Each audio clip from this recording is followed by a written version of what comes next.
So again, this is number 33 from the homework. Hopefully you tried this on your own before tuning into this video. Our parent function is 1/3 to the x. Now the base is 1/3. That's a fraction between 0 and 1. So this is going to be exponential decay. So my y-intercept is still at 0, 1. At 1, I'm going to be at my base, 1/3. So even if I'd forgotten that this was exponential decay, knowing that when I plug in 1, I just get whatever the base is, that's going to be a reminder. And at -1, I just get the reciprocal of the base. So I would have -1, 3. Okay. All right, excellent. So, whoops, there's my parent function. All right, and now we wanted to sketch this. So I'm going to just keep track of what I would do to evaluate things and then how that would transform the graph. Okay, so if I were plugging in a number for x is way up there in the exponent position. If I want, I can put parentheses because I've got to calculate what that exponent is first. So the first thing I'm doing is I'm adding 1. Okay. Then, once I know what that exponent is, I'm going to take 1/3 to that power. That's my parent function. And that's just order of operations. I do parentheses first.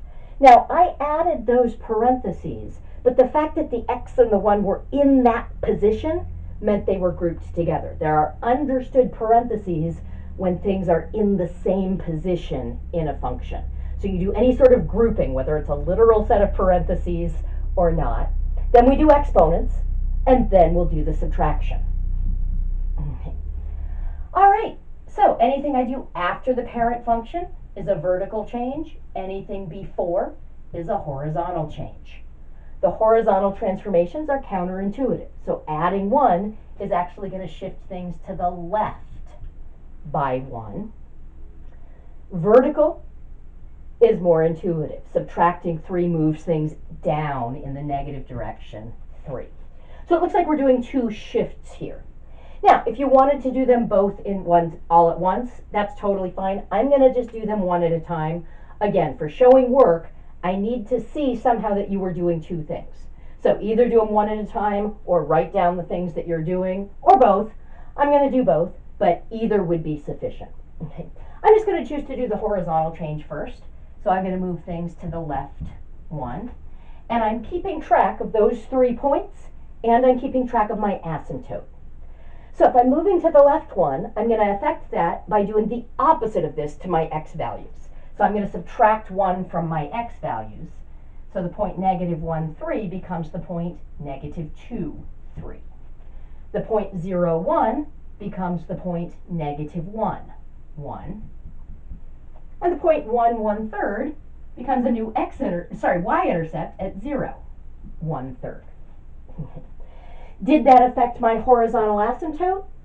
No. Slide a horizontal line to the left, it's still at the same height. Remember, the equation of the x-axis is y = 0, and we weren't changing our y values. All right, so now we're going to move things down 3. So we're going to keep the x values the same, but we're going to subtract 3 from all of the y values. So -2, 3 is going to move down to -2, 0. -1, 1 is going to move down to -1, -2. 0, 1/3, I'm subtracting 3 from that. I'm going to get -2 1/3. Let's see. So, -2 1/3 would be right about there. And that's actually negative, let's see, 8/3. Because if I'm subtracting 3, I'm subtracting 9/3. Okay. All right. Excellent. Looks like, here we go. Okay. Now, did that move the asymptote? The asymptote was here. I moved everything down 3. Absolutely, that moved it down 3. So the asymptote is now at a height of -3, like so. Okay, so the book's directions asked us to state the domain, the range, and then the asymptote, give the equation for it. Now the domain didn't change. We started with all real numbers. We still have all real numbers. So that's going to be negative infinity to infinity. There aren't any transformations that I can do that are going to change that domain. But the range we did change, because the original range was just positive numbers. We've now shifted things down. We're getting some negative y values here. In fact, we're just getting everything now that's above the height of the asymptote, which is now at -3. So the range would be -3 to infinity. Got graph anywhere above that asymptote, and the equation of that asymptote is y equals -3. Remember, the equation of a horizontal line is always just that your y value is constant because you're picking out all of the points that are at that particular height on the plane.